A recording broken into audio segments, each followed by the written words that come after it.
Tesalonicenses, segunda de Tesalonicenses, capítulo 2.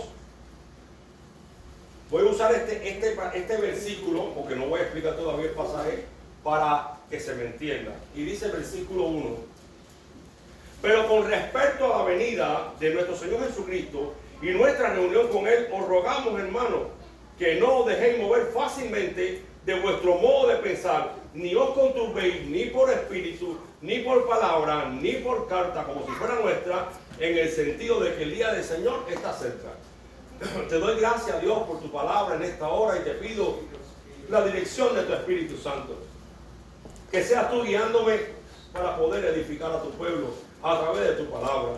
Y que me use como instrumento, Padre, porque como te dijera tu siervo Moisés, este es tu pueblo. Y yo tengo la responsabilidad de ayudarlo, de enseñarlo, pero hacerlo como tu palabra enseña, Señor. Por eso te pido que tomes control de mi vida, de mis pensamientos, Señor, de todo este lugar, y que tu palabra caiga en buena tierra y sea atesorada, sabiendo que los tiempos, Señor, se están cumpliendo. Glorifícate en esta hora y que cuando llegue el momento del cumplimiento de la reunión con Cristo, podamos estar listos para la gloria de tu nombre. Amén y amén. ¿Puede sentarse, hermano? Gloria sea al nombre de Jesús. La palabra es nuestro guía. Aunque vamos a estar hablando del rapto, el título le puse a la palabra nuestro guía, porque no hay nada mejor para esclarecer un asunto que la palabra de Dios. Amén. Y debemos no estar haciendo caso a muchas de las cosas que no son bíblicas. Creo que entre ellos muchos predicadores, predicamos mensajes, valga la redundancia, que por desconocimiento de la palabra, pues le damos una idea con un buen espíritu, o sea, con unas buenas intenciones, pero con que sean con buenas intenciones, no son correctas bíblicamente y no respaldan la palabra de Dios a esas predicaciones. Usamos versículos para respaldar ciertas posiciones, ciertos criterios, ciertas doctrinas, pero realmente en el contexto, pues no quiere decir eso.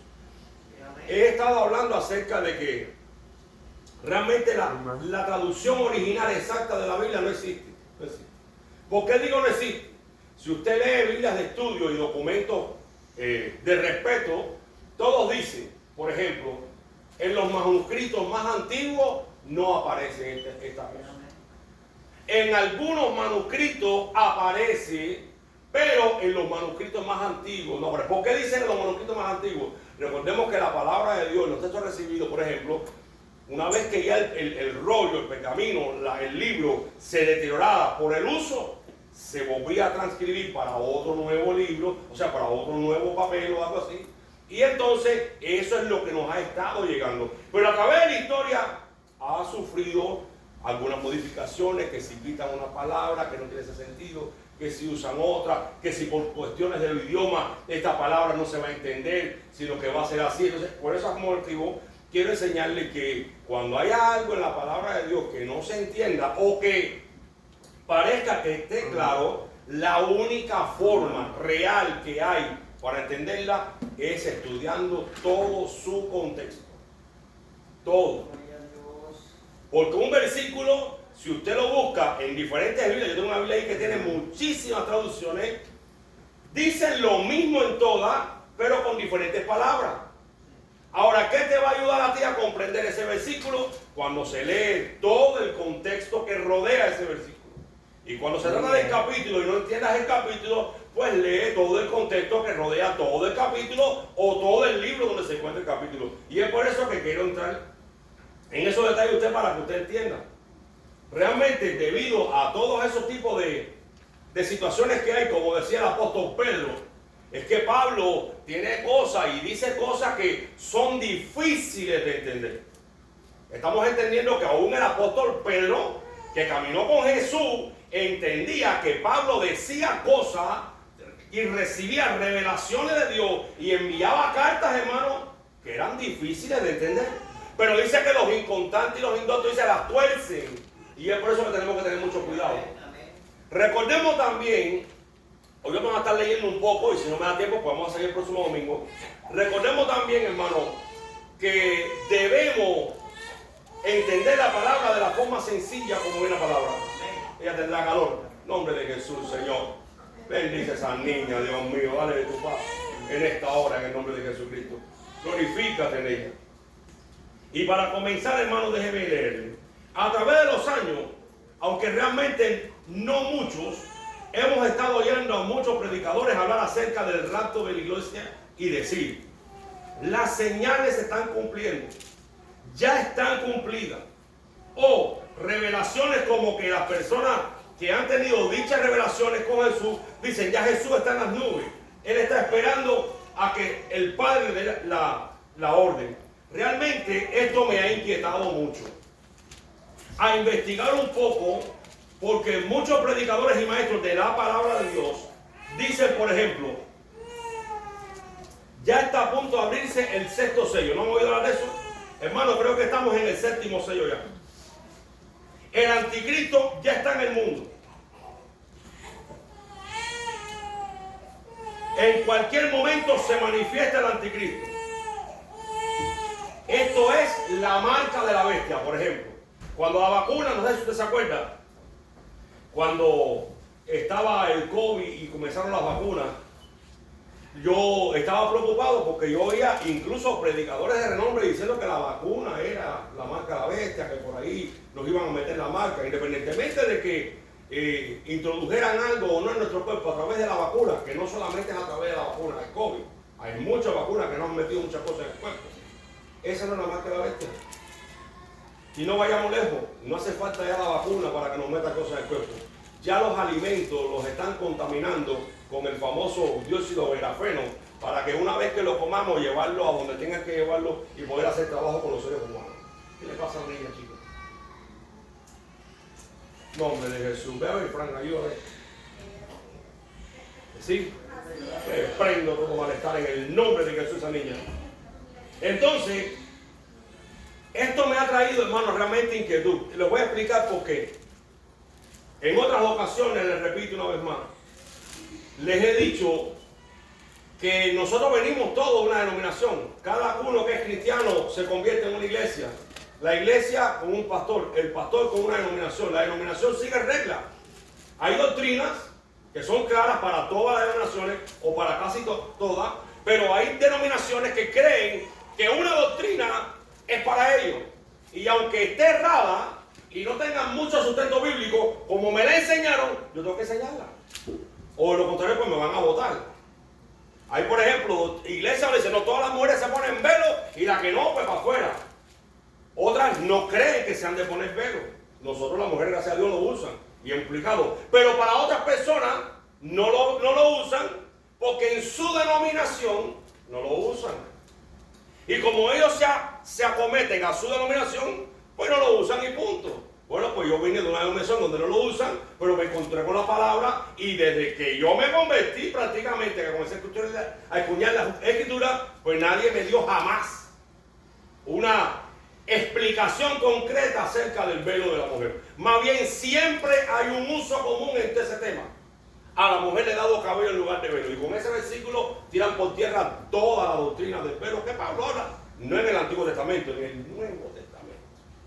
Entonces, gracias a Dios, aquí las mujeres lo usan y ya las que lo saben cómo lo usan. Por ejemplo, otras doctrinas, otras denominaciones enseñan que Cristo viene después de la tribulación, y aunque usted lo mate, como están viviendo bajo esa denominación, pues Cristo viene después de la tribulación. Mira, hermano, en lo personal, cuando yo he estudiado siempre este problema del rapto, siempre ha habido incertidumbre, siempre. Y le voy a explicar por qué. Si usted agarra Mateo capítulo 24 y usted quiere ver el rapto a la luz de Mateo capítulo 24, ahí no hay nadie que lo meta en caja, hermano. Mire, yo le voy a decir esto porque yo he estado estudiando y me he metido en estos últimos días, hermano, adentro de esto, porque oigo, hermano, las señales se están cumpliendo. Yo mismo le he dicho, hermano, el tiempo se está cumpliendo. Hermano, ya Cristo viene. Mire los terremotos, hermano, mira las pestes. Mire, y yo he dicho, bueno, señores, que no entiendo esto. Ese soy yo con Dios. Y dice la Biblia que en la multitud de consejeros, pues está la victoria. Y yo decía, bueno, señor, pues yo no quiero llevar una doctrina a la iglesia, que la misma, con la misma y con la misma. Pero si una persona me acorrala, yo no voy a poder defender esa doctrina. como debe ser. Y la gente me dirá, oye, llevas 20 y pico años en el evangelio y tú no sabes venderlo. Mira, hermano, usted me va a decir algo, yo le voy a decir algo.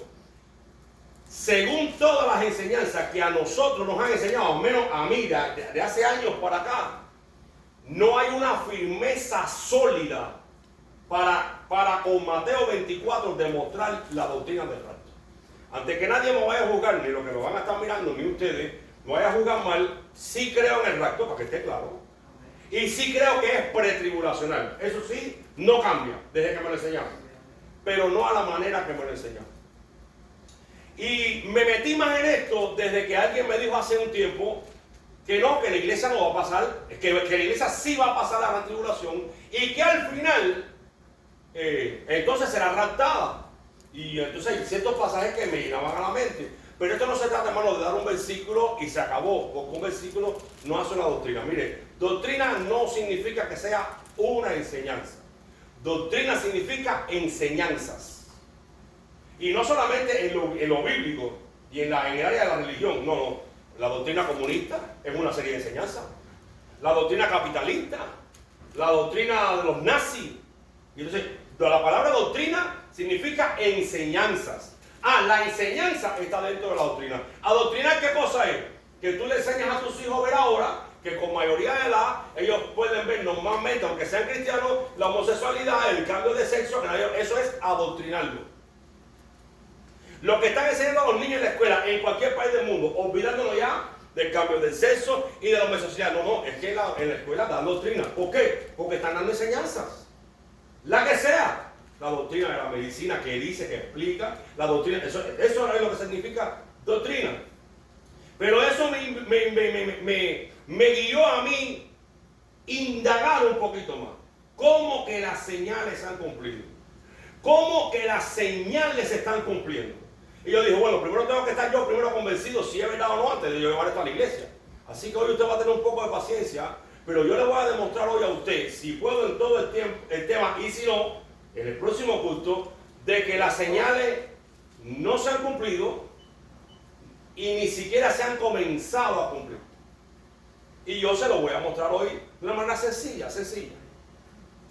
Y para comenzar, vamos a leer Mateo 24 para refrescar y le voy a leer todo el material que yo le he traído hoy. Vamos a Mateo 24 conmigo. De hecho, se escoge el libro de Mateo porque recuerde que hay solo 3 evangelios que hablan de la gran tribulación o de las señales del fin. Mateo, Marcos, Lucas y Juan. Donde se dice que Mateo lo escuchó de primera voz de Jesús. Porque Lucas no era de los discípulos. Lucas era un médico. Y era alguien que le dijo incluso en Lucas capítulo 1, oh Teófilo, vaya a Lucas capítulo 1 para que me entiendan. Lucas capítulo 1. Esto me necesita un poco de tiempo. Lucas capítulo 1, que Lucas y escribió Hechos de los apóstoles. Dice Lucas capítulo 1. Dice así: puesto que ya muchos han tratado de poner en orden la historia de las cosas que entre nosotros han sido ciertísimas, tal como nos las enseñaron los que desde el principio lo vieron con sus ojos y fueron ministros de la palabra, me ha parecido también a mí, después de haber investigado con diligencia todas las cosas desde su origen, escribírtelas por orden, oh excelentísimo Teófilo, para que conozcas bien la verdad de las cosas en las cuales ha sido. Entonces, lo que Lucas escribió no lo vivió, fue lo que él investigó. Es por eso que se le da más peso a lo de Mateo, porque Mateo lo vio, lo vivió y lo contó y lo escribió. Pero Lucas lo investigó. Y eso es de valorar. Ahora vamos a Mateo capítulo 24. Y por supuesto es inspirado por Dios, pero no es lo mismo Lucas que Mateo. Y vamos a leer lo que dice aquí. Cuando Jesús salió del templo y se iba, se acercaron los discípulos para mostrarle los edificios del templo. Respondiendo él, les dijo: ¿veis todo esto? De cierto os digo que no quedará aquí piedra sobre piedra que no sea derribada. Y estando él sentado en el monte de los olivos, los discípulos se le acercaron aparte diciendo: dinos cuándo serán estas cosas y qué señal habrá de tu venida y del fin del siglo. Respondiendo Jesús les dijo: mirad que nadie os engañe, porque vendrán muchos en mi nombre diciendo yo soy el Cristo, y a muchos engañarán. Y oiréis de guerra y de rumores de guerra. Mirad que no os turbéis, porque es necesario que todo esto acontezca, pero aún no es el fin. Recuerde eso, aún no es el fin. Porque se levantará nación contra nación y reino contra reino, y habrá pestes y hambre y terremotos en diferentes lugares, y todo esto será principio de dolores. Entonces, ya que vamos a otro punto, os entregarán la tribulación y os matarán, y seréis aborrecidos de toda la gente por causa de mi nombre. Muchos tropezarán entonces, y se entregarán unos a otros, y unos a otros se aborrecerán. Y muchos falsos profetas se levantarán y engañarán a muchos, que por haberse multiplicado la maldad, el amor de muchos se enfriará. Mas el que persevera hasta el fin, este será salvo. Y será predicado este evangelio del reino en todo el mundo para testimonio de todas las naciones, y entonces vendrá el fin. Por tanto, cuando veáis en el lugar santo la abominación desoladora del que habló el profeta Daniel, el que le entienda, entonces los que estén en Judea huyan a los montes. El que esté en la azotea no descienda para tomar algo de su casa. El que esté en el campo no vuelva atrás para tomar su capa. Mas hay de las que estén en cinta y de las que críen en aquellos días. Orad pues que vuestra huida no sea en invierno ni en día de reposo, porque habrá entonces gran tribulación, cual no ha habido desde el principio del mundo hasta ahora, ni la habrá. Si aquellos días no fuesen acortados, nadie sería salvo. Mas por causa de los escogidos, aquellos días serán acortados. Entonces, si alguno dijere: mirad, aquí está el Cristo, o mirad, allí está, no lo creáis, porque se levantarán falsos cristos y falsos profetas, y engañarán y harán grandes señales y prodigios, de tal manera que engañarán, si fuese posible, a uno de los escogidos. Ya os lo he dicho antes. Así que si os dijeren: mirad, está en el desierto, no salgáis. O mirad, están los aposentos, no lo creáis. Porque como el relámpago que sale del oriente y se muestra hasta el occidente, así será también la venida del Hijo del Hombre. Porque donde estuviere el cuerpo muerto, allí se juntarán las águilas. E inmediatamente después de la tribulación de aquellos días, el sol se oscurecerá y la luna no hará su resplandor, y las estrellas caerán del cielo, y las potencias de los cielos serán conmovidas. Entonces aparecerá la señal del Hijo del Hombre en el cielo, y entonces la meterán todas las tribus de la tierra, y verán al Hijo del Hombre viniendo sobre las nubes del cielo con poder y gran gloria. Y enviará a sus ángeles con voz de trompeta, y juntará a sus escogidos de los cuatro vientos, desde un extremo del cielo hasta el otro. De la higuera aprended la parábola: cuando ya su rama está tierna y brotan sus hojas, sabéis que el verano está cerca. Así también vosotros, cuando veáis estas cosas, conoced que está cerca a las puertas. De cierto os digo que no pasará esta generación hasta que todo esto acontezca.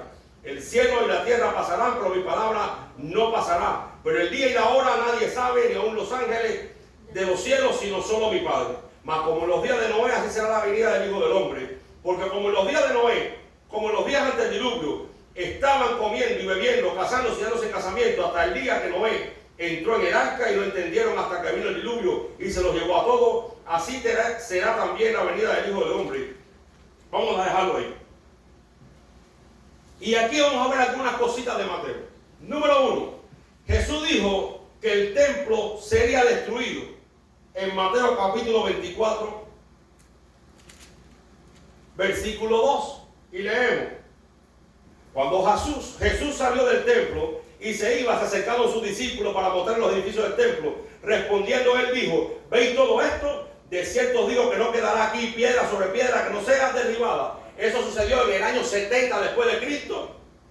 Creo que fue por la invasión de uno de los romanos, no recuerdo por quién fue, no recuerdo el nombre ahora, para dar un nombre equivocado, no quiero darlo. Ahora ya pregunto, ¿ya está reconstruido? Porque una de las principales señales bíblicas para que comience a contarse el tiempo es que tiene que haber un tiempo verdadero y reconocido por Dios. Nosotros somos templo del Espíritu Santo, pero para los judíos y para Dios, el templo que Dios mira, independientemente de nosotros que somos la iglesia, que somos templo del Espíritu Santo, es el templo de Jerusalén. Es la guerra que siempre ha habido entre Jerusalén y los árabes. Ahí donde está la Meca, si no me equivoco, no creo mal, por ahí está. Entonces, para que ocurra la abominación desoladora que habló el profeta Daniel, tiene que haber un templo, hermano. Entendamos algo. Y eso está en Mateo 24,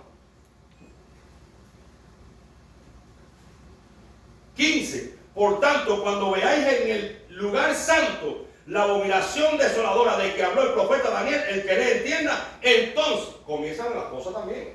Si no hay templo, no va a haber abominación desoladora. Si no hay abominación desoladora, ninguna de esas señales que siguen se han cumplido, hermanos. Entendamos esto. Ahora, notemos algo. Y Mateo 3 y 6, nótese, dice, aún no es el fin. Algo parecido ha estado pasando desde los días que Jesús se fue hasta hoy, hermano. Amén. Hasta hoy. Ahora, sí dice, esto será principio de dolores. No puede ser principio de dolores hoy y ahora por lo que va a venir. No, principio de dolores ha sido desde que Él se fue hasta hoy. Ahora, tenemos que entender que el versículo 4 dice, mirad que nadie os engañe. Entonces, muchas veces escogemos la Biblia y le voy a decir algo, no podemos meterle miedo a la gente, oye, que las señales se están cumpliendo, porque realmente no se están cumpliendo. Y Mateo 24 no es para la iglesia, y le quiero demostrar que ni Mateo 24 ni Mateo 25 son para la iglesia. El versículo 9 dice, entonces, esto quiere decir que lo anterior no puede ir separado de lo que le sigue. Dice el versículo 9. Entonces os entregarán. Eso todavía no ha ocurrido como lo dice la Biblia, porque siempre nos han entregado a tribulación. Desde que Cristo se fue, comenzó la tribulación con los mismos discípulos. A Jacobo lo mataron a espada, a los cristianos que se convirtieron al Señor los hacían antorcha, hermano, en la casa de Nerón. Imagínese usted que Nerón esté caminando por su palacio o por su casa y estén los cristianos colgando, hermano, en fuego, ardiendo para alumbrarle el camino a Nerón. Y estas son las cosas que me llevaron a mí a meterme un poquito más adentro. ¿Cómo que las señales se han cumplido? Entonces lo que pasó para atrás, ¿qué cosa era? Pero hay una palabra clave aquí que también me llevó a eso, porque son muchas. Donde el mismo Cristo dijo, en el versículo 21, porque habrá entonces gran tribulación, cual no ha habido. Quiere decir que de ahí, de este pasaje para atrás, lo que ha pasado no se compara con lo que va a venir, hermano. Dice, desde el principio del mundo hasta ahora. Y dice, ni la habrá. O sea, que lo que Cristo está hablando, las señales que está hablando, y la tribulación y la aflicción que va a venir en ese periodo, hermano, que viene para esa gente cuando la iglesia se levantaba, no se va a comparar con Hitler. No se va a comparar con la Santa Inquisición de la Iglesia Católica, porque los cristianos también hicieron un montón de cosas. Hermano, no se va a comparar con ninguna de las guerras atómicas que hubieron. Si todo eso estuvo tremendo, imagínese lo que va a venir en aquellos días. Así que esto no es de que, bueno, el Señor me va a librar de la tribulación. No, hermano, es tiempo de ponerse las pilas y arreglarse con el Señor, porque no hay señales para que Cristo venga a llevarse a la iglesia en el rapto. No, es que todavía falta que se predique el evangelio a toda criatura en el mundo. Hermano, tranquilo, eso no es tan así, porque todavía hay lugares donde no ha llegado el evangelio. Y las señales que hablan aquí no son las señales para el rapto, habla de las señales de la gran tribulación. Y la gran tribulación viene antes de ¿qué? Del reinado milenial de Cristo. Vamos a seguir viendo esto.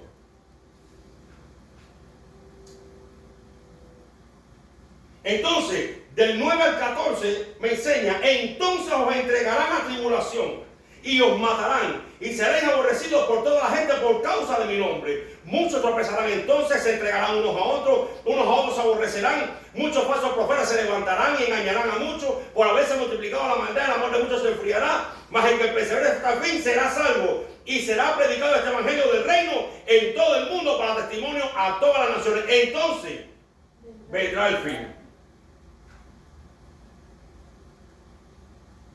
Veamos que todo esto será acontecimientos que no se pueden, hermanos, separar del período que le va a seguir adelante.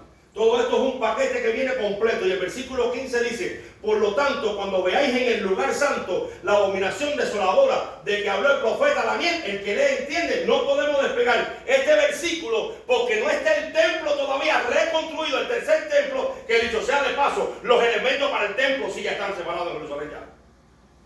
Y vamos a separar eso de las señales anteriores, hermano, no. Él está hablando en un contexto de algo que va a ocurrir y que todavía no está pasando.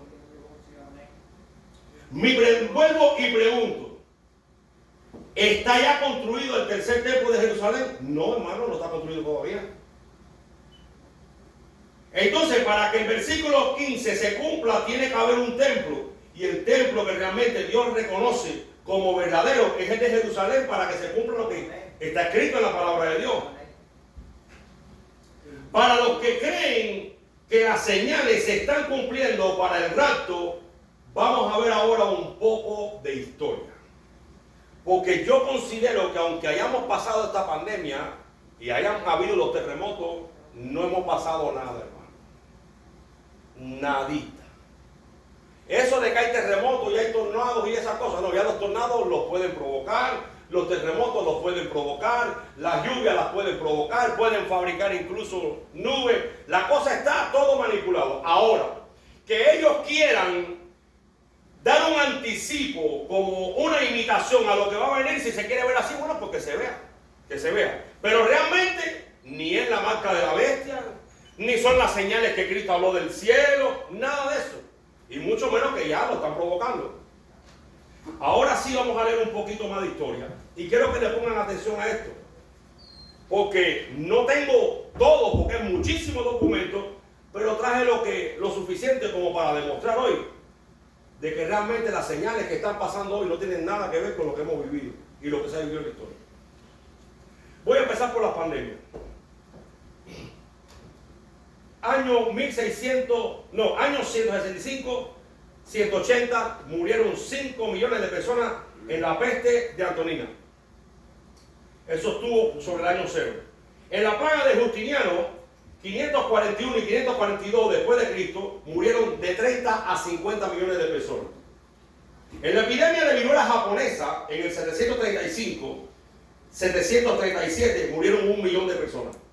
En la peste negra, del 1347 y 1351, murieron 200 millones de personas en ese periodo.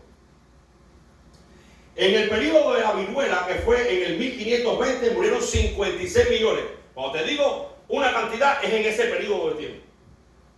En las grandes pestes del siglo XVII, aquí recoge 3 millones de personas en el 1600.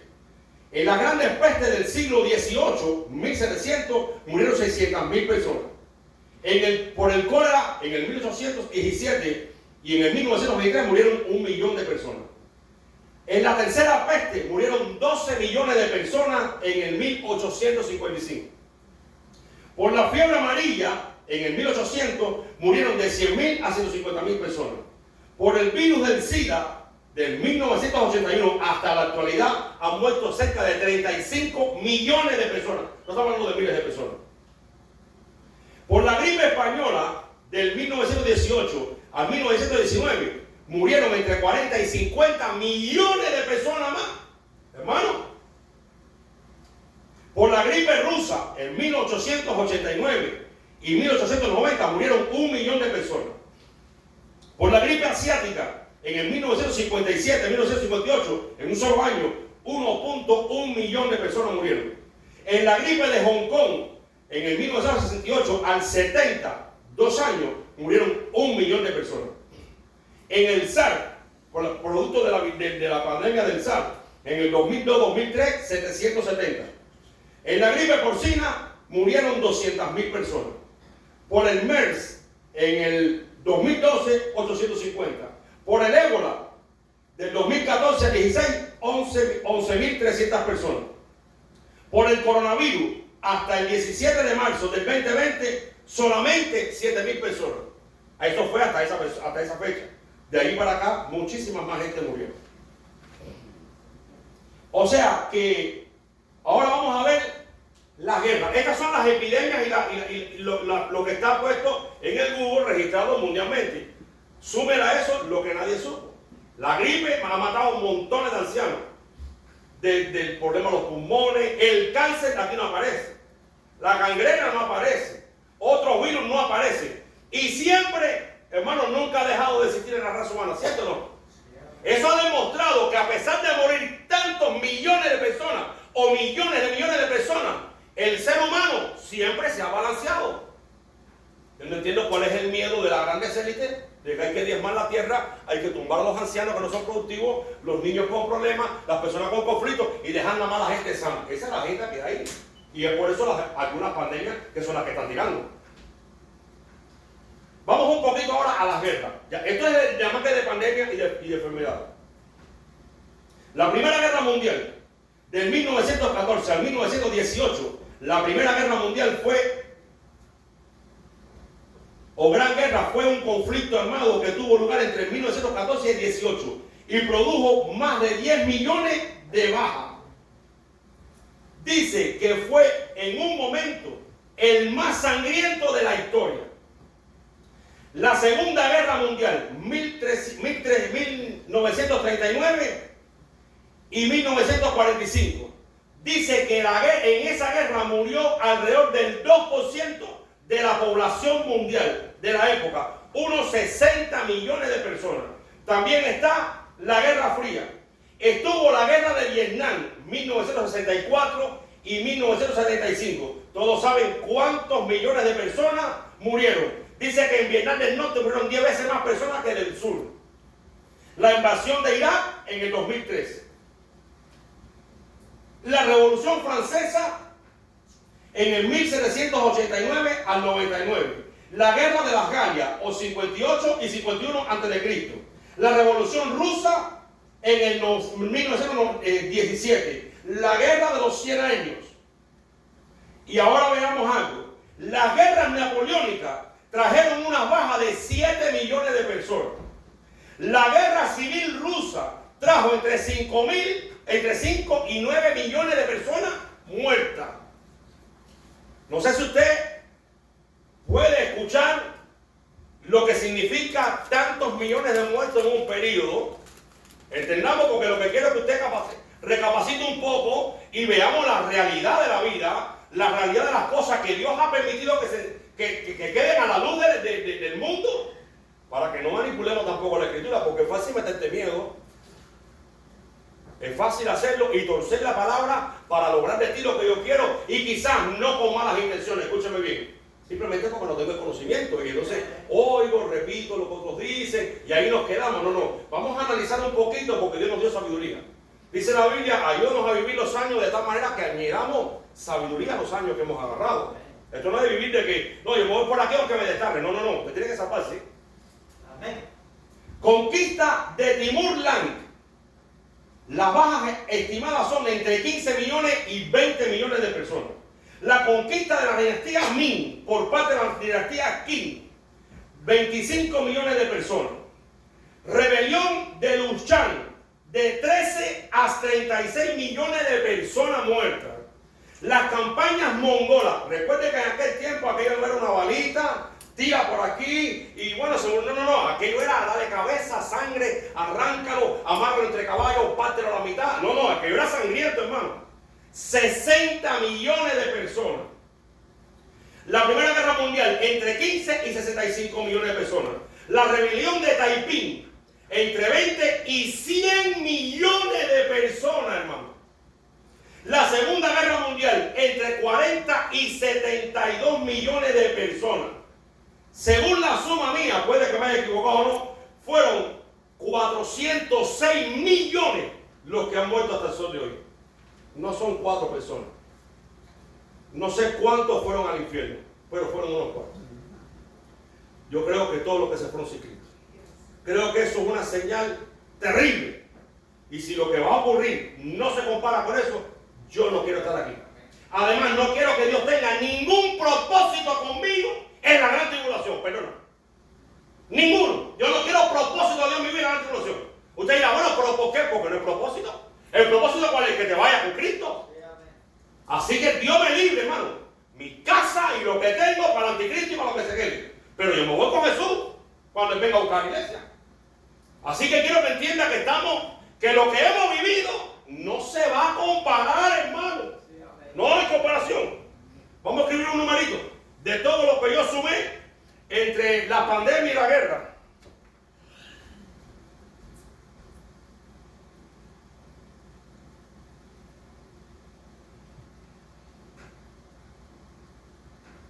O sea, 1.000.000.000, supongo yo que sea aquí, 336.462.920 personas muertas. Nada más que en esto, nada más que en esto. Usted me va a decir a mí que nosotros estamos en los últimos tiempos y esa gente ¿dónde estamos? Explícame dónde estaban ellos. Vamos a seguir porque esto no es de que, pues vamos a ver qué dice la Biblia también. Déjame guiarme por esto. Ahora yo pregunto, ¿podemos decir las señales se están cumpliendo? Yo no condeno a nadie que lo diga. Aún yo y mucha gente lo hemos dicho y lo hemos usado. Quizás lo sigan usando. Yo no lo uso más. Quizás se me vaya porque tú estás acostumbrado a decir lo que he oído que se me puede ir. Pero no es así. Ahora bien, Jesús no habló a sus discípulos en ningún momento de los detalles del rapto. Y yo les voy a demostrar eso. Pero antes de ir ahí, porque no me acuerdo si yo lo puse aquí o no, les voy a decir algo. Esto que está aquí no tiene incluido los muertos que padecieron a causa de los musulmanes y el Islam, que ojalá o te arranco la cabeza, que fueron millones. Ahí no está incluido la Santa Inquisición, hermano. No, eso está durísimo. La Santa Inquisición, mire hermano, comenzó en el 1184 y dicen que terminó con ya otro tipo de estrategia en el 1965, hace poquito. Estuvo la Santa Inquisición medieval, que era la persecución contra herejía y esas cosas. La Santa Inquisición de la Edad Media, la Inquisición española, la Inquisición en América, la Inquisición romana, torturas y ejecuciones de la Inquisición, la Casa de la Bruja, que fueron unos años de más popularidad de ellos. Incluso ahí fue también muerto Galileo Galilei. ¿Por qué les estoy diciendo esto? Porque si le sumamos todavía todas esas muertes, hermano, el paquete sigue subiendo. Y yo en lo personal, es mi criterio muy personal, ni en la Biblia he visto eso. Si yo sumo ese paquete completo, ni en la Biblia solamente, y Dios fue generoso cuando destruyó al pueblo con diluvio. Ellos fueron privilegiados. Porque morir como morían por la Inquisición romana, católica, hermano, se le fue la mano. Si usted quiere tener una idea de cómo viene el anticristo, solamente mira la Inquisición católica. ¿Sabe lo que era el potro? ¿O sabe lo que era la pirámide esa? Agarraban a las mujeres, las colgaban de las manos, desnudas, la ponían en una pirámide, en sus partes, y un hombre jalaba por un pie para abajo, el otro hombre jalaba por el pie, y empezaban a meter esa pirámide por ahí para allá, hasta que la descuartizaban. Había otra que le metían unas cosas por la cabeza así, hasta que le apretaban la cabeza, y ahí traqueaba todo. Bueno, usted mírelo porque es largo, busque ahí en el YouTube o búsquelo en el Google, las torturas de la Santa Inquisición. Hermano, lo que no se le ocurrió al diablo se le ocurrió a ellos. En otras palabras, se fueron bien inspirados por Satanás para hacer las torturas que hacían, hermano. Eso fue impensable. Creo que no ha habido tribulación en la tierra como la Santa Inquisición. Jamás. Y nosotros somos privilegiados de vivir en este tiempo. Escuche bien. Porque a veces hay que razonar un poco y no estar tan ciego. No, es verdad, amén, es verdad. Mire, a lo mejor llega alguien, predica y yo entiendo que no sabe. Gloria a Dios, hermano. Aleluya, yo estoy sentado ahí y yo, pues no lo voy a ver cosa tampoco, al que predique, ¿verdad? Porque lo que le estoy diciendo, pues yo lo estoy investigando y haciendo. Pero muchos de los predicadores estamos predicando lo que oímos, lo que nos enseñan, pero no lo que investigamos. Y no lo que profundizamos. Y yo, mientras que yo leía, imprimía y leía, hermano, yo me consternaba, hermano. No hemos pasado nada, hermano. No hemos pasado nada. Realmente no hemos pasado nada. Vamos a ver algo. Número uno, los discípulos de Jesús. La primera pregunta fue, ¿cuándo serán estas cosas? Eso está en Mateo capítulo 24, versículo 3, si no recuerdo, versículo 3. Ahora, ¿cuándo serán estas cosas? La primera pregunta, ¿qué cosa? La destrucción del templo que Jesús dijo. Jesús salía, no quedará piedra sobre piedra. ¿Qué dijeron los discípulos? ¿Cuándo serán esas cosas? Número 2. ¿Qué señal habrá de tu venida? ¿A qué venida se referían los discípulos? Yo le pregunto a usted y yo quiero que usted razone un poquito conmigo. Si los discípulos no sabían que iba a acontecer un rapto de la iglesia, ni siquiera sabían que había una iglesia multitudinaria después que Cristo se fuera, ¿con qué lógica podían ellos preguntarle a Jesús del rapto? Póngase a pensar algo. Razonemos algo. De tu venida, ¿qué es lo que espera hoy el reino de Israel? ¿Qué esperan hasta hoy? ¿Cuál es la noticia mundial? El regreso del Mesías. Ellos están esperando hoy un Mesías. Esa es la pregunta que le hicieron a Jesús los discípulos. ¿Cuándo tú vas a venir? Y la tercera pregunta, ¿cuándo será el fin del siglo? No es el fin del siglo de un periodo de 100 años, no. Es el fin del periodo humano como tal. Porque después que Él venga, ¿qué hace un Mesías? ¿Qué iba a hacer el Mesías de Israel? Establecer su reino, regir con vara de hierro en la tierra y establecer justicia. Si usted va a Hechos capítulo 1, vamos a Hechos capítulo 1, y no se vaya a Mateo, busca Hechos capítulo 1, vamos a entender algo más.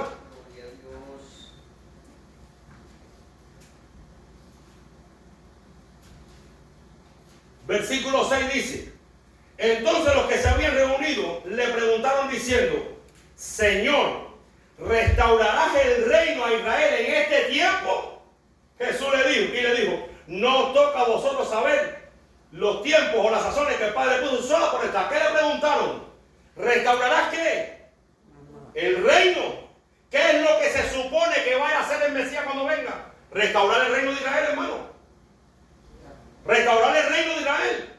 Y todo el contexto de Mateo 24 habla del reino antes de que Él venga a reinar. Entonces van a pasar todas esas cosas. Pero para que Él venga a reinar aparece un Pablo, después que se convierte Pablo, y dice en 1 Corintios 15, 51, he aquí os digo un misterio. Si Pablo está diciendo, he aquí os digo un misterio, en 1 Corintios 15, 51, ¿cómo que un misterio? Sí, es que ninguno de los discípulos sabían nada acerca de un rapto, hermano, que vendría. De hecho, cuando Jesús toca el tema por arribita, ni lo toca, le da alguna señal. En la casa de mi Padre muchas moradas hay. He aquí voy a preparar pues lugar para vosotros, para que, y vengo otra vez a tomarlo, para que cuando yo esté, vosotros también estén. En otras palabras, un paréntesis, Jesús nunca dijo que fue a preparar morada. Él fue a preparar lugar. Ya las moradas estaban hechas. Jesucristo dijo, en la casa de mi Padre muchas moradas. Entonces yo no puedo decir, hermano, Jesús fue a preparar morada. No, hermano, Él fue a preparar lugar, según la palabra, no según yo. Donde ahora mismo nosotros somos morada del piso también. Y son cositas que cuando uno va atando por aquí y por allá, te das cuenta que no tiene mucha confusión. Es como la doctrina de que, no, es que Jesús murió el viernes y resucitó el domingo. Oye, uno lo procesa cuando no tienes que dar una explicación. Pero cuando ya alguien te dice, ven acá, cuéntame los días de viernes a domingo, ahí tú dices, bueno, aquí una cosa, o yo estoy mal y tengo que seguir diciendo el cuento de esto completo, o aquí tiene que haber algo en la Biblia. ¿Qué es lo que pasa? Lo que le dije al principio, cada denominación tiene su historia, tiene su doctrina, y como yo salí de aquí, yo tengo que seguir diciendo lo que dice, y si tú dices lo contrario, pues expulsado estás de la denominación, y nada, tienes que irte a la iglesia, y levantar otra por ahí. Y cuando te metes en la Biblia, hermano, no es tan complicado como levantan ellos un argumento que me lo mandaron. Hermano, hay que hacer una clase de estudio para comerse el cuento de que Jesucristo para los judíos murió un viernes y que los judíos, según la cuenta de no sé quién, ellos calculan que de viernes a sábado pasaron como 2 días y de sábado, hermano, no hace falta complicarse si Dios dijo que de tarde a tarde es un día. Y cuando te metes en eso, tú descubres que la palabra te enseña cómo murió, cuándo murió y cuándo resucitó. Y así pasa con el rapto también.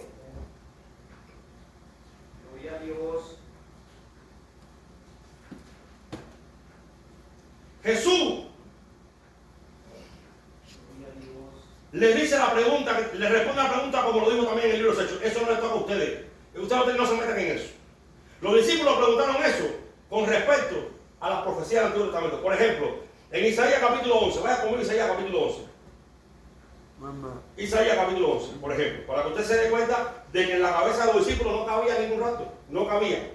Se puede ver a través de la historia, escúcheme, porque uno ve que Enoc fue llevado al cielo sin ver muerte, que si Elías, que Noé, pues no pasó la tribulación esa del diluvio, se fue con Jesús, con el Señor, está bien. Se dejan ver algunos rasgos, pero no claramente. Isaías 11, escuche bien lo que los discípulos tenían en su mente y por qué ellos preguntan. Saldrá una vara del tronco de Isaí, un vástago retoñará de sus raíces, y reposará sobre él el espíritu de Jehová, espíritu de sabiduría, de inteligencia, espíritu de consejo, de poder, de espíritu de conocimiento y de temor de Jehová. Y hará entender diligente en el temor de Jehová. No juzgará según la vista de sus ojos, ni arguirá por lo que oigan sus oídos, sino que juzgará con justicia a los pobres, y arguirá con equidad a los mansos de la tierra. Herirá la tierra con la vara de su boca. ¿Eso no le es familiar? En Apocalipsis capítulo 19, ¿con qué matará al impío? Con el espíritu de su boca. El 5, y será justicia cinto de sus lomos, y la fidelidad señor de la cintura. Volará el lobo con el cordero, y el león con el cabrito. Se acostará el becerro y el león, y la bestia doméstica andarán juntos. Y un niño los pastoreará. La vaca y la osa pasarán. Sus crías se echarán juntas. El león como el buey comerán paja. El niño de pecho jugará en la cueva del aspi. Y el recién destetado extenderá su mano sobre la cueva de la caverna de la víbora. No harán ni mal ni dañarán en todo mi santo monte, porque la tierra será llena del conocimiento de Jehová, como las aguas cubren el mar. Acontecerá en aquel tiempo que la raíz de Isaí, hablando de Jesús, la cual estará puesta por pendón, por bandera, a los pueblos, será buscado por toda la gente, y su habitación será gloriosa. Asimismo acontecerá aquel tiempo que Jehová alzará otra vez su mano para recobrar el remanente de su pueblo, que aún quede en Asiria, Egipto, Patros, Etiopía, Elán, Sinar, Amar y las costas del mar. Y levantará pendón a las naciones y juntará a los desterrados de Israel. Reunirá a los esparcidos de los 4 ángulos de la tierra. ¿A qué van a salir los ángeles? Dijo Jesús. ¿A reunir a quién? A los esparcidos. Se disipará la envidia de Efraín y los enemigos de Judá serán destruidos. Efraín no tendrá envidia de Judá, ni Judá afligirá a Efraín, sino que volarán sobre los hombros de los filisteos al occidente. Saquearán también a los orientes. Edom y Moab les servirán. Los hijos de Amón los obedecerá. Y secará Jehová la lengua del mar de Egipto, y levantará su mano con el poder de su espíritu sobre el río, y lo herirá en sus 7 brazos, y hará que pasen por él con sandalias, y habrá camino para el remanente de su pueblo, el que quedó en Asiria, de la manera que hubo en Israel el día de que subió de la tierra de Egipto. ¿De qué habla Isaías 11? Del reinado milenial de Cristo. ¿De qué? De cuando venga el Mesías, él va a gobernar de esa manera, hermano. Eso es lo que tenían en la mente ellos. Entonces, no podemos pretender de que Cristo está dando señales de un arrebatamiento en Mateo, porque lo que hay en la mente de un discípulo que es el reinado milenial. Además, puede ir también conmigo a Zacarías capítulo 14, si no recuerdo mal. Zacarías capítulo 14, si no me recuerdo mal. Dice: he aquí el día de Jehová viene. ¿Qué día? El día del Señor, hermano. Cada vez que en la Biblia se habla el día del Señor, el día de Jehová o la venida de Cristo, se habla de juicio. Nunca se habla para bendición, jamás. Todo es juicio.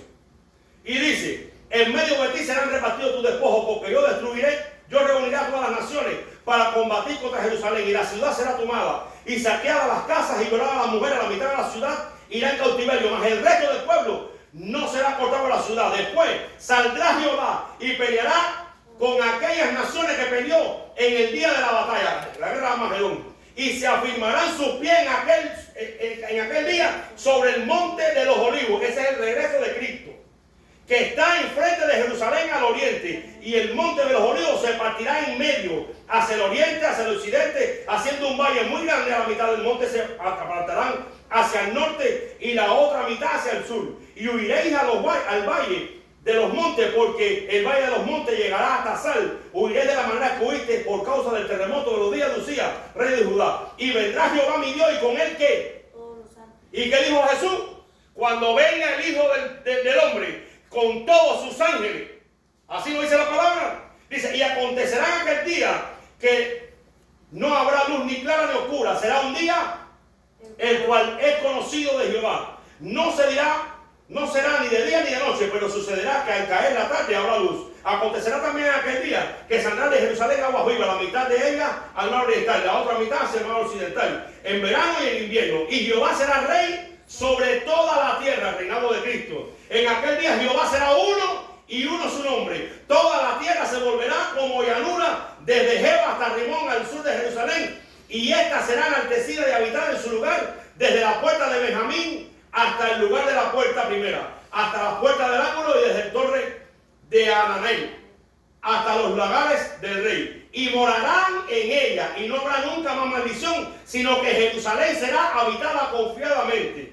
Y esta será la plaga con que Jehová herirá Jehová a todos los pueblos que vengan contra Jerusalén, porque se van a reunir, dice la palabra. Y vi al que tenía el caballo, el que venía montado en el caballo, y tenía la boca, la espada en la boca, dice, y a todas las naciones reunidas para hacer guerra contra el Cordero.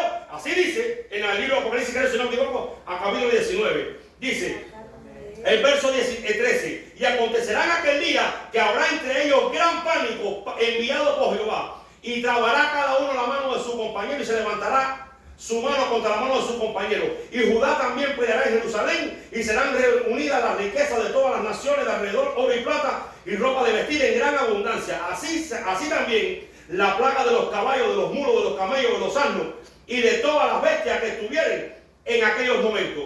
Y todos los que sobrevivieren de las naciones que vinieron a Jerusalén subirán de año en año para adorar al Rey Jehová de los ejércitos y a celebrar la fiesta de los tabernáculos. Y bueno, ¿para qué le voy a seguir diciendo? Pues a Dios nadie lo ha visto. ¿Quién va a venir? El Mesías. ¿A quién esperan los judíos? Al Mesías. No puede haber una respuesta fuera de lugar, además siendo Jesús tan sabio. Además, en el capítulo 25 de Mateo, nosotros todos nos hemos creído siempre que las 5 vírgenes son la iglesia que se quedó, ¿cierto o no? Bueno, pues número 1, ¿cuántos se van con el Señor cuando Cristo venga? ¿La mitad? No, la Biblia no dice que la mitad, más bien dice el remanente, un pueblo escogido. En otras palabras, si el justo con dificultad se salva, ¿dónde aparecerá el impío y el pecador? O sea, que no se va a ir toda la iglesia tampoco. Y decir que las 5 vírgenes que se quedaron, significa decir la mitad de la iglesia se quedó y la mitad se fue. Otra cosa, las vírgenes no son la novia. Las vírgenes, ¿quiénes eran? Los que preparaban a la novia, esperaban al novio con la novia. Entonces la novia que viene con Cristo es la iglesia, y las vírgenes es el pueblo de Israel.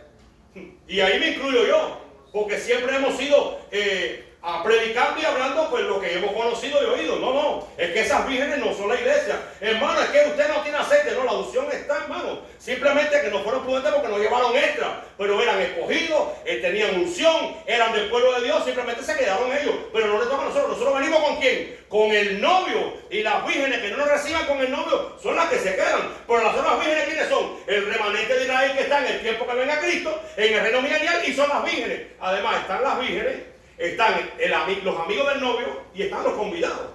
O sea que si separamos todo esto, la cosa profundiza un poquito más. Entonces, vamos a... Eso es poco a poco, no vamos a todo hoy. Entonces, 1 Corintios 15:51 dice: he aquí os digo un misterio. Y vamos a leer ahí 15:51 de 1 Corintios. Ya estamos viendo ya que en la mente de los discípulos jamás hubo un rapto, hasta que no recibieron por revelación, y que Dios usó a Pablo, que fue el que recibió la revelación para eso. Ahí entonces apareció Pedro: oye, está duro esto, no, es que las cosas que dice Pablo están difíciles, pero no, nunca se levantó contra Pablo. Él nada más dijo: son difíciles de entender, pero así es como es. 15:51 dice: he aquí os digo un misterio, no todos dormiremos, pero todos seremos transformados. Eso no lo sabían los discípulos, porque dice, es un misterio. Dice, en un momento, en un abrir y cerrar de ojos, a la final trompeta, porque se tocará la trompeta y los muertos serán resucitados, incorruptibles, y nosotros seremos transformados, porque es necesario que esto corruptible se vista de incorrupción y esto mortal se vista de inmortalidad. O sea, vamos a dejarlo hasta ahí. En el contexto, Pablo lo que le estaba es animando a la gente, porque cuando usted lo lee, Pablo dice: oye, si Cristo no murió, esto es por gusto. Léalo en su casa. ¿Cómo que Cristo no resucitó? O si Él murió y resucitó, nosotros también lo hacemos. Él lo que está es animando al pueblo. Y le dice: ¿cómo? No, es que ya no tenemos... ¿Cómo que no tienes esperanza? No, porque los que se murieron ya no se fueron con Cristo. No, no, tranquilo. Es que no es así. Los que se murieron ya, cuando Jesús venga y se quede en las nubes, nosotros seremos arrebatados con Él, pero ellos también se van a levantar. Creo que ya me estoy pasando de tiempo, estoy por ahí. Y por ejemplo, vaya conmigo ahora a 1 Tesalonicenses capítulo 4. Este es otro pasaje que habla del rapto. Y no podemos confundir todos los pasajes. En el 4.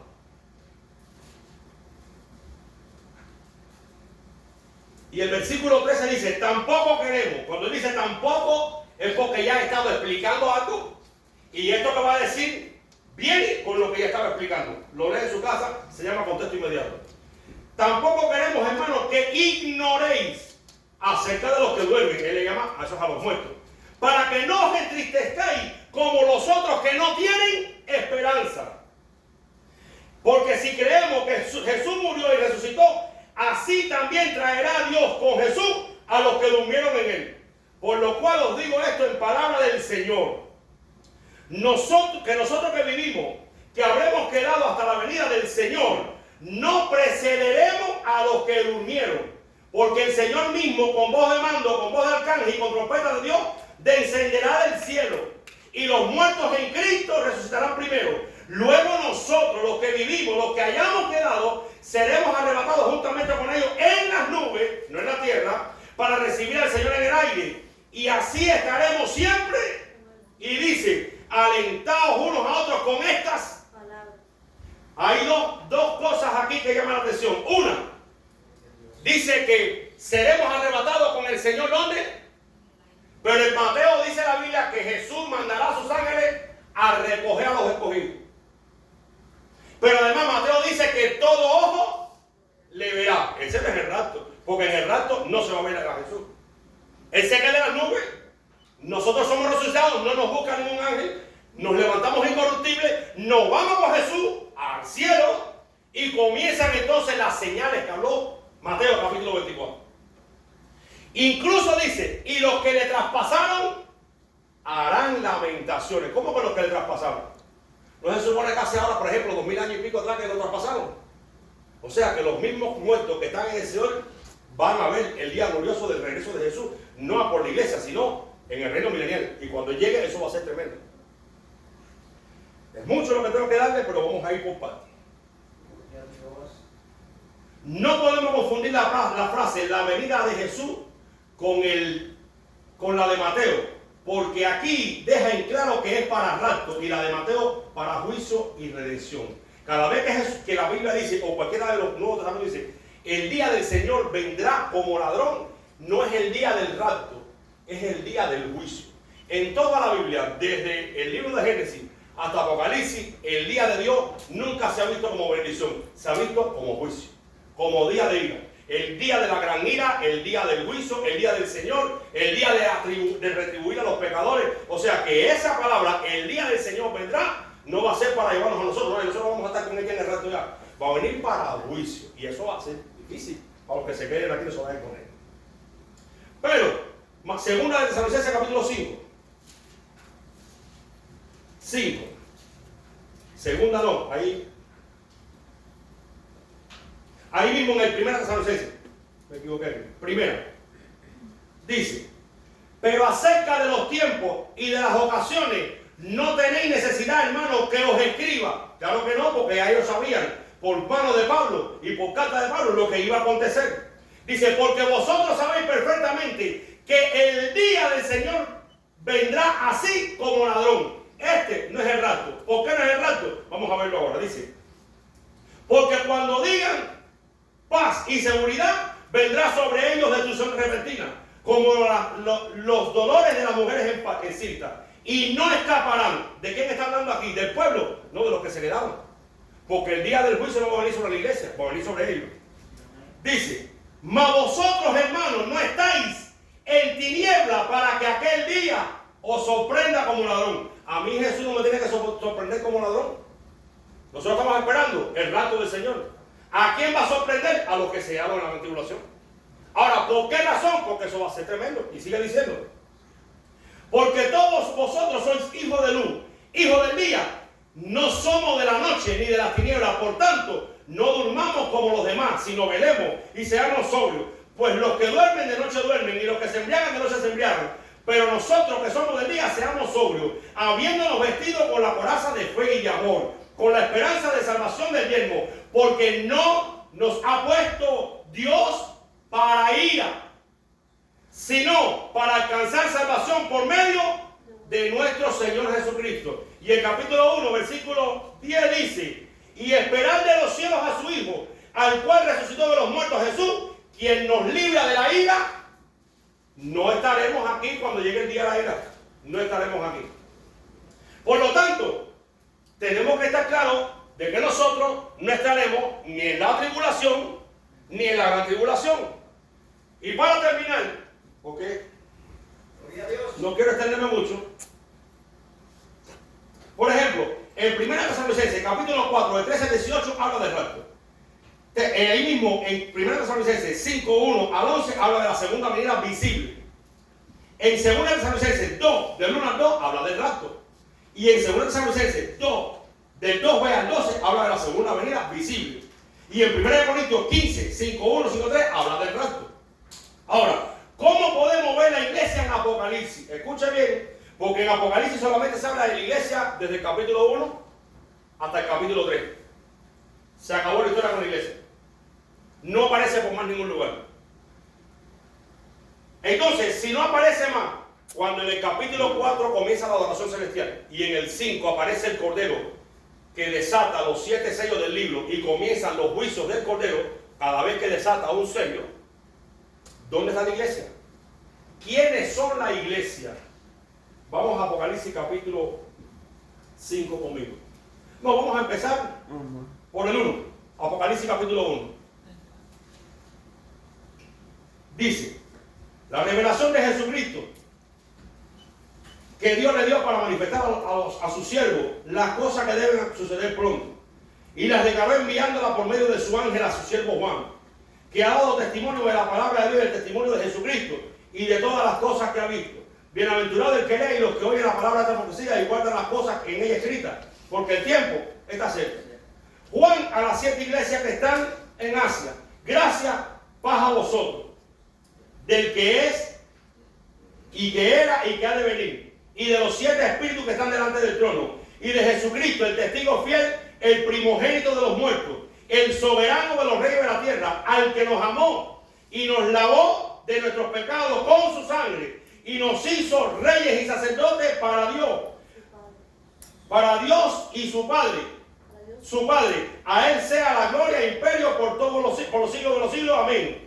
He aquí que viene con las nubes y todo ojo le verá, y los que les traspasaron y todos los linajes de la tierra harán lamentaciones por él. Sí, amén. Yo soy el alfa y el omega, principio y fin, dice el Señor, el que es, que era, que ha de venir, el todopoderoso. Ahora bien, vaya conmigo a Apocalipsis capítulo 5. En el capítulo 2 y capítulo 3 vemos a Jesús reprendiendo y organizando a su iglesia. Pero en el capítulo 5 ocurre algo. Y dice: vi en la mano derecha del que estaba sentado en el trono un libro escrito por dentro y por fuera, sellado con 7 sellos. Y vi un ángel fuerte que pregonaba a gran voz: ¿quién es digno de abrir el libro y desatar su sello? Y ninguno, ni en el cielo, ni en la tierra, ni debajo de la tierra, podía abrir el libro ni aún mirarlo. Y lloraba yo mucho, porque no se había hallado a ninguno digno de abrir el libro, ni de leerlo, ni de mirarlo. Y uno de los ancianos me dijo: no llores, he aquí el león de la tribu de Judá, la raíz de David, ha vencido para abrir el libro y desatar sus 7 sellos. Y miré, y vi en medio del trono y de los 4 seres vivientes, y en medio de los ancianos que estaban en pie, un cordero como inmolado, que tenía 7 cuernos y 7 ojos, los cuales son los 7 espíritus de Dios enviados por toda la tierra. Y vino y tomó el libro de la mano derecha del que estaba sentado en el trono. Y cuando hubo tomado el libro, los 4 seres vivientes y los 24 ancianos se postraron delante del cordero. Todos tenían arpas y copas de oro llenas de incienso, que son las oraciones de los santos, y cantaban un cántico nuevo diciendo: digno eres de tomar el libro y de abrir su sello, porque tú fuiste inmolado y con tu sangre nos has redimido para Dios de todo linaje, lengua y pueblo y nación, y nos has hecho para nuestro Dios reyes y sacerdotes y reinaremos sobre la tierra. Y entonces dice, y miré y oí la voz de muchos ángeles alrededor del trono y de los seres vivientes y de los ancianos. Su número era millones de millones. Y decían a gran voz, el cordero que fue inmolado es digno de tomar el poder, la riqueza y la sabiduría, la fortaleza, la honra y la alabanza. Y entonces, aquí está la iglesia. Ahora, ¿cómo podemos ver la iglesia? Bien, hay dos interpretaciones. Yo voy a dar la mía también y la de otras personas también. Una interpretación dice, ok, están los 4 seres vivientes, están los ángeles, pero hay 24 ancianos. Una interpretación dice que los 24 ancianos son 12 del Antiguo Testamento, de la tribu, y los 12 apóstoles del Nuevo Testamento. Encaja, a simple vista encaja. Otros dicen que no es eso, que es el Israel espiritual y todos los que aceptaron a Cristo. Pero hay una postura que es donde, ahí encajo yo, que estos 24 ancianos son la iglesia que se fueron en el rapto. Bueno, pero qué extraño porque dice 24 ancianos. Primero que todo tenemos que tener en cuenta algo. Apocalipsis es un libro de revelaciones, de mucho simbolismo, que a veces no se puede interpretar bien por la gente. Pero hay algunos detalles aquí que me muestran que sí, que es cierto que los 24 ancianos son la iglesia. ¿Por qué razón? Vaya conmigo otra vez, amigo pasaje. Apocalipsis capítulo 5, versículo 8. Cuando hubo tomado el libro, los 4 seres vivientes y los 24 ancianos se postraron delante del Cordero. Todos tenían arpas y copas de oro llenas de incienso, que son las oraciones de los santos. ¿Ok? Y ahora dice, y cantaban un nuevo cántico diciendo, digno eres de tomar el libro y de abrir su sello, porque tú fuiste inmolado y con tu sangre, número 1, Dios no redimió a los ángeles, redimió a los que creyeron en Jesús. Los ángeles que pecaron los destituyó completo. No hay redención para ellos. Entonces, los 24 ancianos, ¿de dónde salieron? Vamos a seguir buscando. Vamos a seguir que hasta aquí hayan sido 24. Pero dice, y con tu sangre nos has redimido para Dios. Y ahora dice algo interesante. De todo linaje y lengua y pueblo. ¿Cómo que 24 de toda esa cantidad de gente? Explícame, dame una idea. Ayúdame a pensar porque estamos razonando en cuanto a la palabra. Si son 24, ¿cómo que 24 van a estar diciendo que tú nos has redimido? Uno, que los ángeles nos han redimido. De todo pueblo, lengua, linaje y nación. Y ahí la cosa va pegando. Vamos a seguir más. Dice, el versículo 10. Y nos has hecho para nuestro Dios ¿qué? Reyes y sacerdotes. Y reinaremos sobre... Vaya conmigo a Apocalipsis capítulo 1. Versículo 5. Número 1. Está hablando Juan a las 7 iglesias en el capítulo 4, en el versículo 4. Y en el 5 dice, y de Jesucristo el testigo fiel, el primogénito de los muertos, el soberano de los reyes de la tierra, al que nos amó y nos lavó de nuestros pecados, ¿con qué? A los 24 años le hizo eso. Pero ahora dice, y nos hizo reyes y sacerdotes para Dios.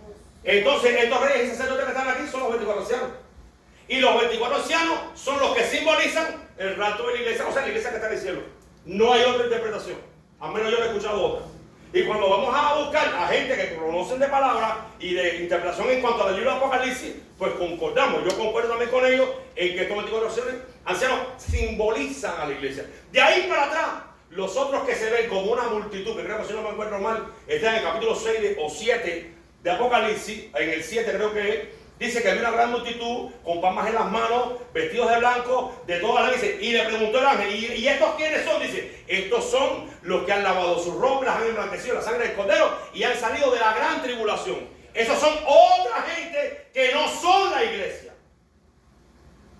Por lo tanto, hasta aquí se puede demostrar que la iglesia va a estar antes de comenzar el juicio. Y la semana 70 de Daniel, que es la única que ha estado pausada, es la semana número 7, que se divide entre 3 años y medio de aparente paz, porque cuando abre el capítulo 6, el primer sello dice que sale un caballo blanco y sale venciendo, y para vencer el que lo trae, él viene con un arco en la mano. Se supone, según los eruditos, que ese es el anticristo, pero sin tirar una bala va a reunir a todo el mundo y paz para el mundo entero. Ya nosotros no estamos aquí, estamos con Cristo allá.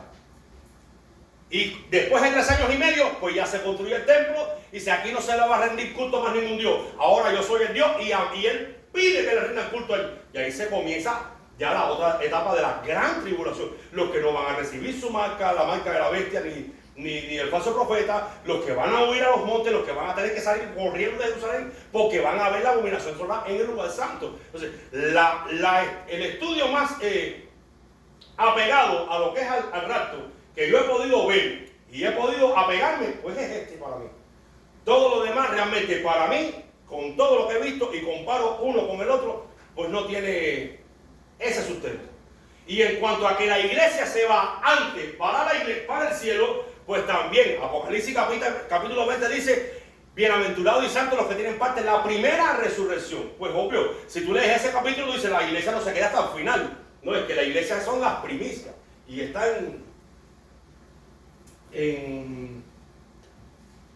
vaya conmigo, búscame ahí. Mira, no te sé el versículo. Busquen ahí, alguien que tenga teléfono, buscan en Google ahí y ponga ahí, primero Cristo, luego las primicias y luego algo así. Búsquenlo ahí y digan el versículo, por favor. Creo que está en Corintios, o no sé dónde está. Ponga así nada más, primero Cristo, después las primicias y díganme dónde está.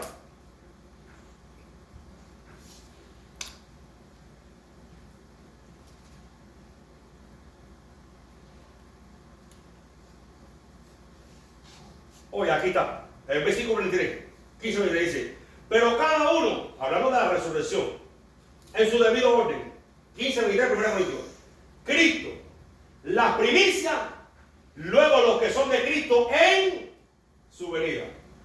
La iglesia es las primicias. Si quiere saber si es cierto o no, usted va, si no me recuerdo más también, repito, creo que es Levítico 23, te va a enseñar qué cosas son las primicias. Las primicias son los primeros frutos de la cosecha.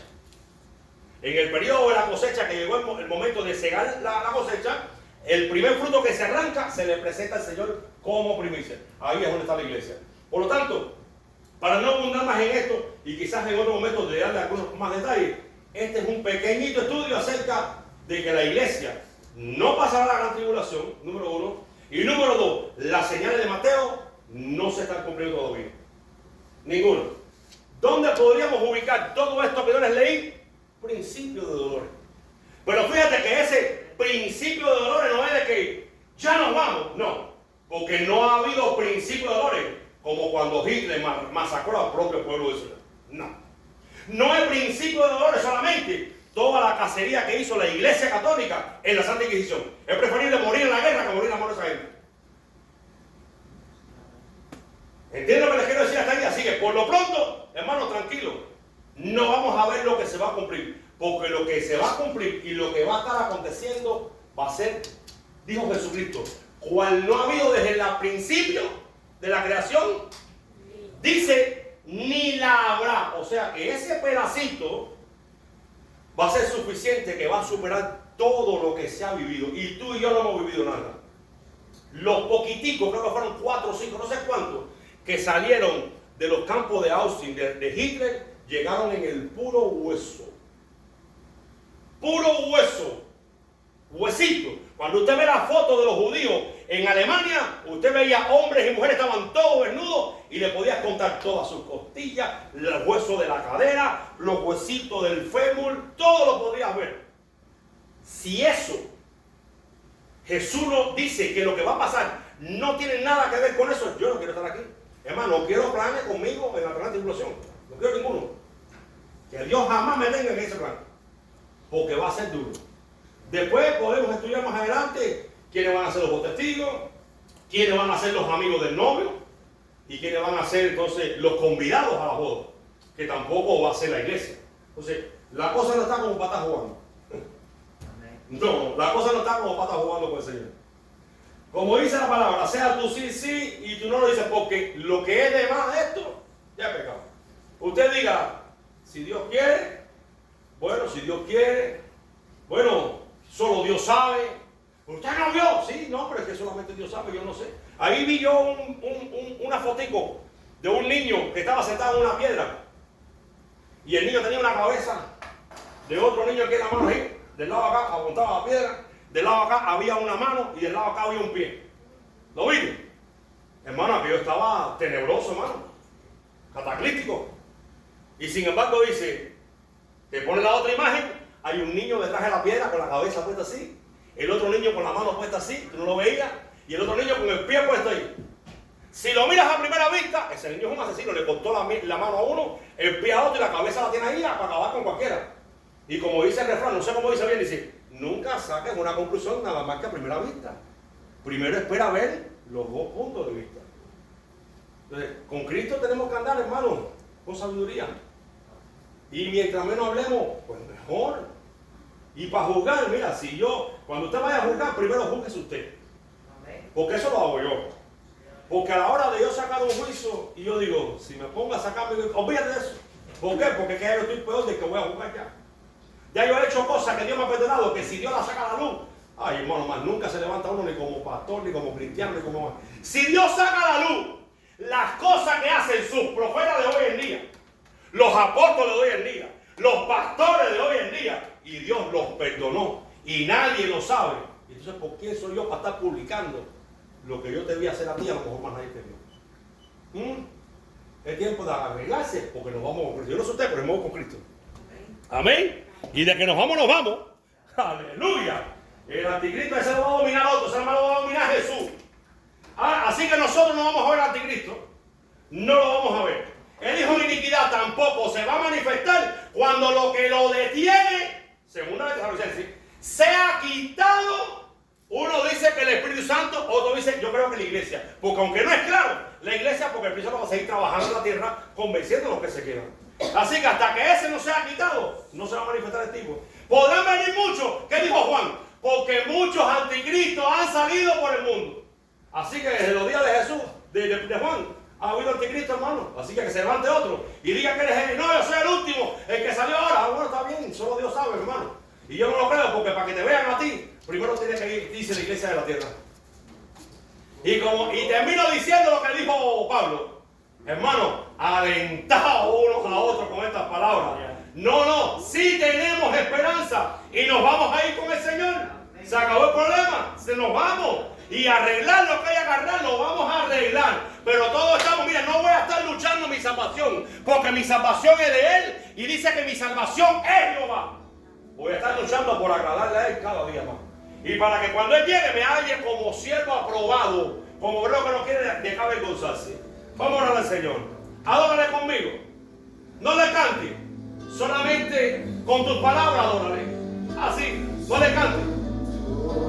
Solo adórale con tus palabras. Eres hermoso. Te adoramos, dueño de la iglesia. Te adoramos, Jesús, te adoramos. Al que está en el trono y al Cordero, sea la gloria, sea el honor, sea el poder. Todo sea para ti, oh Dios. Todo sea para ti.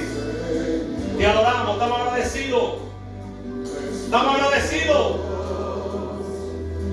Estamos agradecidos. Porque no se van a casar todos con el Cordero. Los que se salven en la grande tribulación no van a casarse. Solo se van a casar los que se vayan en el rapto. Los que murieron y los que están vivos. Esos son los que se van a casar. Los demás serán amigos o serán invitados. Pero no serán novias. No serán reyes y sacerdotes. Pero Dios le ha placido que a nosotros se nos dé el privilegio de ser llamada la desposada del Cordero, la novia del Cordero. Y le agradecemos por eso, Dios. Te adoramos, te adoramos, te adoramos. Eres digno. Dile conmigo, santo. Santo. Cántale ahora conmigo. Santo, santo. Cántale conmigo, papi. Canta al Señor, canta al Señor. Cántale y dile. Santo, santo. Adórale. Santo. Señor, te adoramos. Señor, nuestro Dios de poder.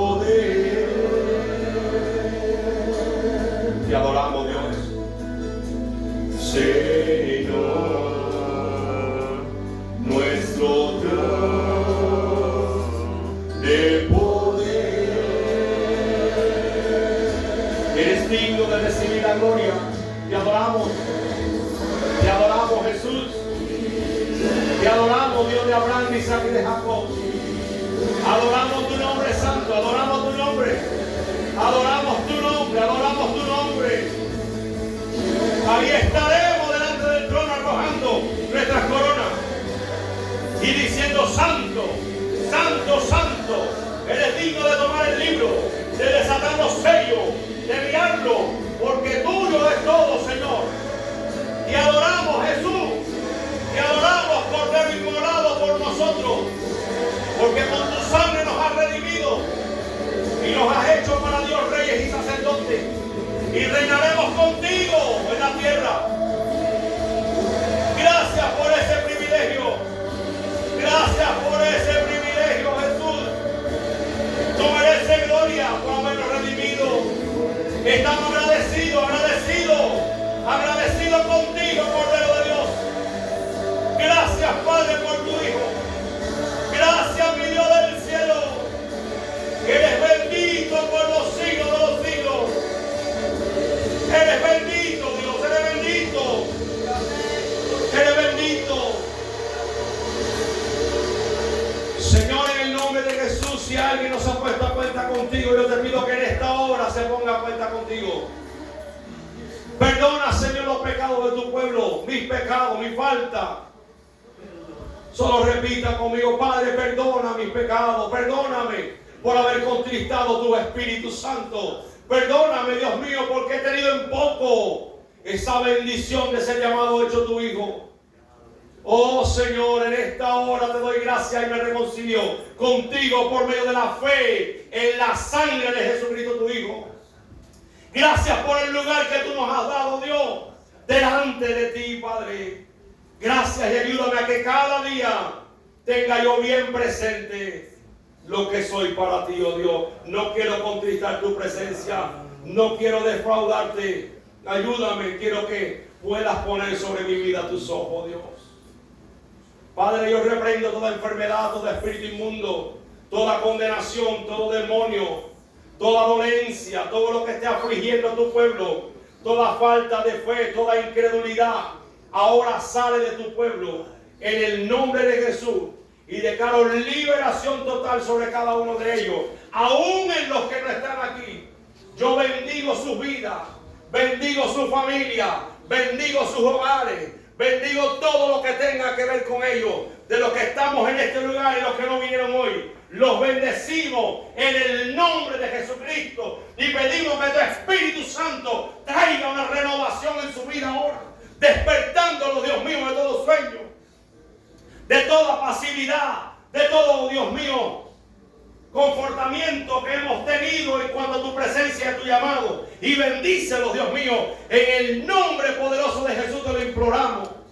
Bendigo a tu pueblo en esta hora y te damos muchas gracias, Dios, por todo lo que nos has dado, sobre encima de todo la redención de nuestras almas, y por tu palabra que es como una antorcha que alumbra el lugar oscuro, y que hacemos bien en mirar en ella, Dios, porque tú la has dejado por lámpara a nuestros pies y lumbrera a nuestro camino, y por encima de ella tu palabra dice: no hay nada, Dios. Y te pido que en esta hora tu Santo Espíritu esté con cada uno de tu pueblo en esta gloriosa semana que está comenzando, Dios, en este día, para la gloria de tu nombre. Dile gracias por el milagro, Señor. Despide el tiempo. O te levantas. En nombre de Jesús. Quiere aquí. Oh Señor. Gracias te damos, Señor, por toda este alabanza. tiempo. Gracias por tu palabra. Es a tu nombre, Jesús.